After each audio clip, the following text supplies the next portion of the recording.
দস্যু অথবা হিজড়া বা নকল হিজড়া তাদেরকে কিন্তু ইতিমধ্যে আমরা কয়েকজনকে পাকড়াও করেছি, আটক করেছি। একটি মর্মস্পর্শী বা হৃদয় বিদারক একটি ঘটনা আপনাদের সামনে আমি উপস্থাপন করতে যাচ্ছি।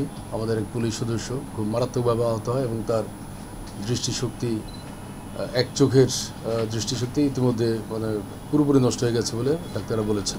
বিগত 30 মে রাত দিবাগত রাত অর্থাৎ 31 মে ভোর হবে, অর্থাৎ আনুমানিক 3টার দিকে, রাত 3টার দিকে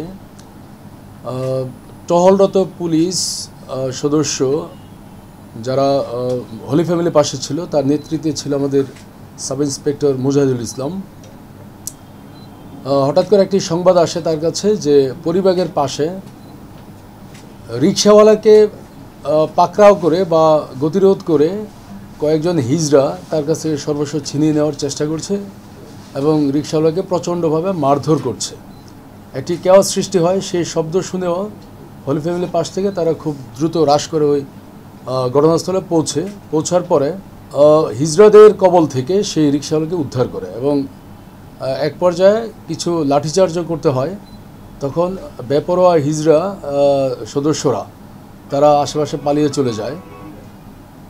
ঘটনা মনে হয়েছিল যে এখানেই শেষ, কিন্তু দেখা গেল যে পালিয়ে এই হিজড়া দল বা তৃতীয় লিঙ্গে যারা আছে, অথবা আমি বলবো যে নকল হিজড়া, তাদের অনেকে সুস্থ মানুষ কিনা সেগুলি আমাদের দেখার একটি বিষয় এখানে আছে, কারণ অনেকে নকল হিজড়া সেজে এই কাজগুলি করে।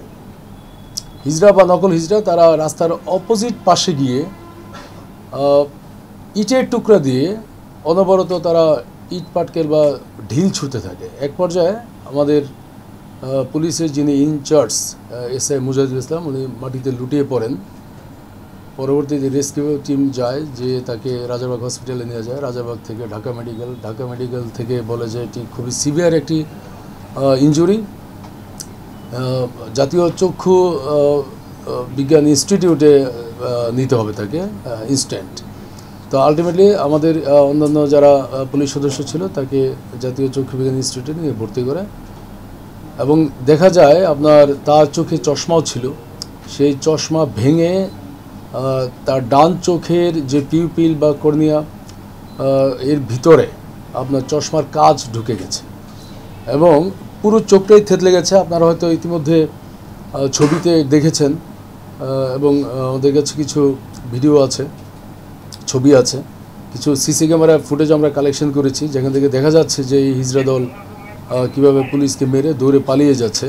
তো এই বিষয়টি আসলে আমাদের খুব পীড়া দেয়, নাড়িয়ে দেয় যে সরকারি কাজ করতে গিয়ে একজন তরুণ অফিসার, মাত্র তার 4 থেকে 5 বছর হয়েছে পুলিশ সার্ভিসে এসে, তার একটি বাচ্চাও আছে, খুব 2 বছর বয়সী। 19 সালে সে বাংলাদেশ পুলিশ সার্ভিসে আসে। তো এসে একটি তার চোখ খোয়াতে হলো এবং আপনারা চোখের যেই তার অবস্থা, একেবারে চোখের ভিতরে কোনো পোর্শনই আর বাকি নেই, যে কর্নিয়া বা পিউপিল বা যা আছে সব এখন আপনার ডাক্তাররা কিন্তু এখান থেকে সব আলাদা করে ফেলেছে। বিষয়টি এমনই, আমরা পরবর্তীতে এই ঘটনা জানার পরে আমরা কিন্তু তাৎক্ষণিক অভিযান পরিচালনা করি।